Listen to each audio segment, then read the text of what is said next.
others, like perhaps that what people have done consciously or unconsciously through ideologies or whatever else. But I think that's what makes human consciousness human rather than others, is the awareness that we have. What do you think? So guilt, shame. Yeah, although some people say that in the West we have a guilt culture because we can be redeemed.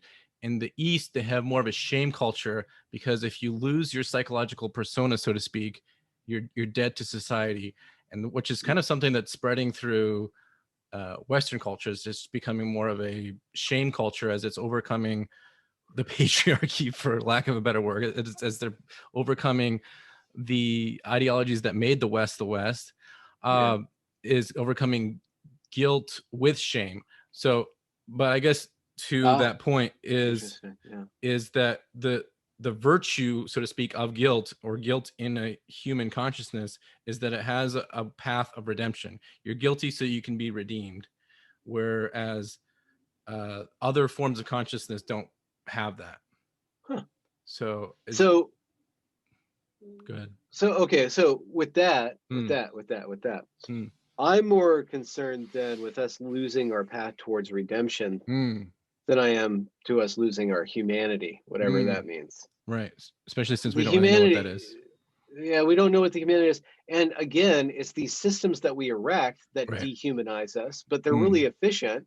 So we don't give them our humanity. We hold our humanity separate from the system, because the system doesn't understand humanity. But we can give it our social security number. We can feed it our money, because it multiplies our money. It multiplies productivity brilliantly.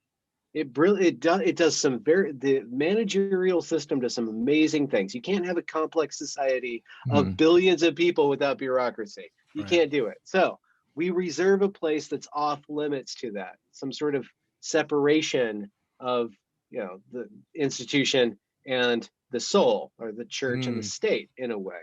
And so this was my problem with equity, as it was pushed through Evergreen, and this pushed through all these HR meetings and stuff, is that it's causing you as an employee to hand over your guilt and your shame to your institution. They own that now. And they absolve you. The algorithm owns you now. So you are dehumanizing yourself. You're giving the nexus of your responsibility over to, it looks like a HR representative and stuff, but they don't even know what they're talking about. They don't know what they're talking about. They have not studied the base literature. You could actually tie them up in knots if you study the base literature.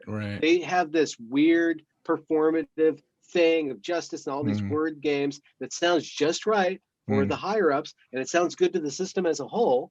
But what it's actually trying to feed on is your personality, is your guilt, is your shame, is your virtue, as well as your responsibility. It says, rather than you being responsible, your race is responsible. That's a depersonalization.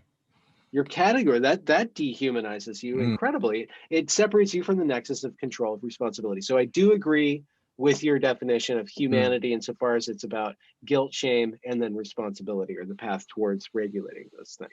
Well,